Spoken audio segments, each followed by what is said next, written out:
ខ្លួនមរើមព្រះជាប់មួយត្រូវបានគេគូជាកងដោយបង្កើតជាលំនាំគំរូនៃឆ្នោតនិងអុចរង្វង់ខ្មៅប្រសិនបើគេគូខ្លួនមរើមព្រះបន្ថែមទៀតតើលំនាំគំរូមួយណាជាលំនាំគំរូបន្តនៃខ្លួនមរើមព្រះជាប់ចឹងកូនសង្កេតមើលមរើមព្រះនៅខាងលើនេះគឺឆ្នោតអុចខ្មៅ2ឆ្នោត1អុចខ្មៅ2ឆ្នោត1អុចខ្មៅ2ឆ្នោត1អុចខ្មៅ2ចឹងលំនាំចម្លើយគឺឆ្នោត1អុចខ្មៅនឹង2ប្រឡោះតើផ្លែឈើទាំងនេះមានទម្ងន់ប្រហែលប៉ុន្មានក្រាមតនិចជិតដល់500ក្រាមហើយចឹងប្រហែល500ក្រាមការ៉ុត4ផ្លែមានទម្ងន់8ខាំតើប៉េងប៉ោះ1ផ្លែនេះមានទម្ងន់ប៉ុន្មានចឹងកូនមើលថ្លឹងសរុបទាំងអស់900ក្រាមចឹងការ៉ុត4ផ្លែហ្នឹងអស់8ខាំឬក៏ក្រាមហ្នឹងស្មើគ្នាចឹងច្បាស់ណាស់ប៉េងប៉ោះហ្នឹងទម្ងន់100ក្រាមឬក៏1ខាំសំណួរតើត្រីនេះមានប្រវែងប្រហែលប៉ុន្មានអ៊ីងចឹងយើងមើលទៅកតុយវាស្ថិតនៅក្នុងចន្លោះ8ហើយនិង9អញ្ចឹងយើងគិតថាប្រហែល9អ៊ីងតើទម្ងន់សិភៅសិក្សាគោលគណិតវិទ្យាថ្នាក់ទី3ប្រហែលប៉ុន្មានចម្លើយ350ក្រាមឬក៏ជីអញ្ចឹងតើឆ្កែមានកម្ពស់ស្មើប៉ុន្មានអញ្ចឹងកូនសង្កេតមើលតារាងនេះគេដាក់ដេស៊ីម៉ែត្រឬក៏ទឹកអញ្ចឹងទឹកហើយនឹងដេស៊ីម៉ែត្រនឹងស្មើគ្នាអញ្ចឹងឆ្កែនេះកម្ពស់5ដេស៊ីម៉ែត្រតែចម្លើយគេឲ្យជ្រើសរើសគឺមានតែទឹកហ៊ុនហាត់ហើយនឹងម៉ែត្រចម្លើយគឺ5ទឹកតែឡានទាំងពីរមានប្រវែងខុសគ្នាប៉ុន្មានសង់ទីម៉ែត្រតែកូនមើលរូបគឺគេគិតជាម៉ែត្រអញ្ចឹង1ម៉ែត្រស្មើ100សង់ទីម៉ែត្រអញ្ចឹងឡានពណ៌លឿងវែងជាងឡានពណ៌ទឹកក្រូច1ម៉ែត្រអញ្ចឹងចម្លើយគឺ1ម៉ែត្រស្មើ100សង់ទីម៉ែត្រចូលជ្រើសរើសតម្លៃសរុបនៃក្រដាសប្រាក់ហាងអោមអញ្ចឹងក្រដាសប្រាក់ដែលគេឲ្យមកក្រដាសប្រាក់5000 2សន្លឹកអញ្ចឹងបូកបញ្ចូលគ្នាគឺ10000រៀលតារាចង់ទិញកូនទាជ័រដែលមានតម្លៃដូចរូបគឺ9800រៀលតើតារាត្រូវការក្រដាសប្រាក់តម្លៃប៉ុន្មានទើបអាចទិញកូនទាបានចម្លើយគឺក្រដាសប្រាក់5000 2សន្លឹកចូលធ្វើប្រមាណវិធីបូកខាងក្រោម65បូក23ចម្លើយឃើញ88ចូលធ្វើប្រមាណវិធីបូកខាងក្រោម32បូក59 2បូក9ស្មើ11សរសេរលេខ1 10តារាទុក1 1បូក3 4 4បូកនឹង5 9ចម្លើយ91ចូលធ្វើប្រមាណវិធីបូកខាងក្រោម550បូក250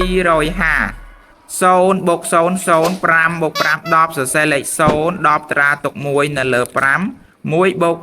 5ឃើញ6 6បូក2 8ចម្លើយ800 65ដក23 5ដក3នៅសល់2 6ដក2នៅសល់4ចម្លើយ42 54ដក29 4ដក9មិនកើតទេខ្ចីពី5 5ខ្ចី1នៅសល់4ខ្ចី1មានតម្លៃស្មើ10បូកខ្លួនវាដក4ឡើង14 14ដក9ទៅសល់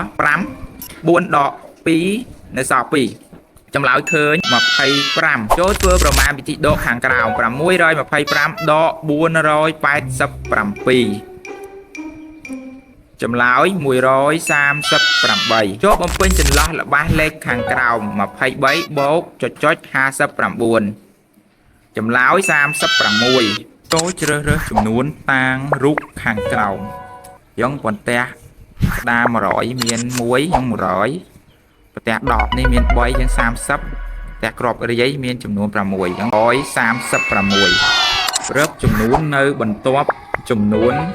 815ចម្លើយ816រកចំនួនដែលបាត់នៅលើបន្ទាត់ចំនួនខាងក្រោម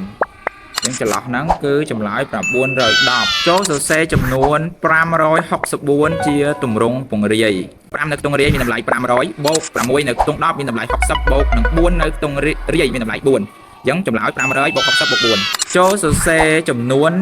7928ជាទម្រង់ពង្រាយ7នៅខ្ទង់ពាន់មានតម្លៃ7000បូក9នៅខ្ទង់រយមានតម្លៃ900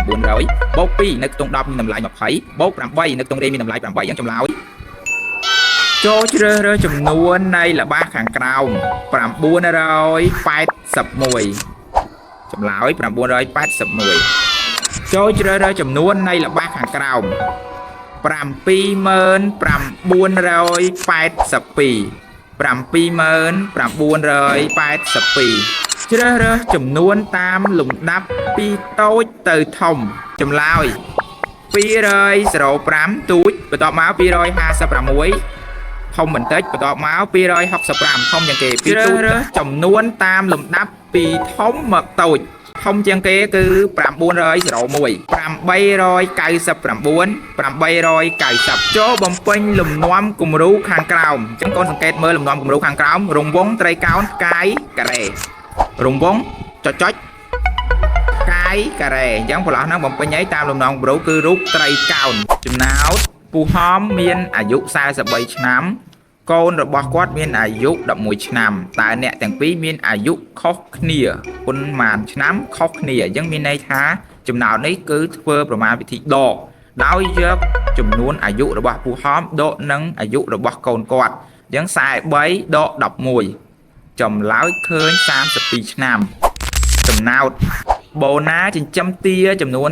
46ក្បាលគាត់ទិញថែមទាចំនួន25ក្បាលទៀតតើសត្វទាសរុបមានចំនួនប៉ុន្មានក្បាលសត្វទាសរុបអញ្ចឹងចំណោទនេះធ្វើប្រមាណវិធីបូកដោយយកចំនួនទាបូកបញ្ចូលគ្នា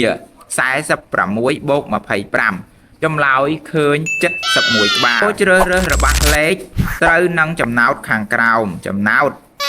សិលាទិញសៀវភៅរឿងសរុប5ក្បាលនាងអានសៀវភៅរឿងបានចំនួន2ក្បាលតើនៅសៀវភៅរឿងប៉ុន្មានក្បាលទៀតដែលនាងមិនទាន់អានអញ្ចឹងរបស់លេខនេះគឺចំណោទនេះធ្វើប្រមាណវិធីដកដោយយកចំនួនសៀវភៅសរុប5ក្បាលដកនឹងជាមួយសៀវភៅដែលអានចំនួន2ក្បាលហើយចម្លើយឃើញ3បង្កើតបានជារបស់5ដក2ស្មើ3ជ្រើសរើសចំនួន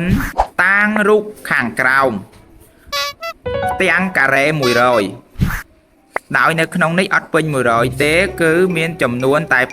80បូកនឹងពណ៌ទឹកក្រូចចំនួន7ចម្លើយឃើញ87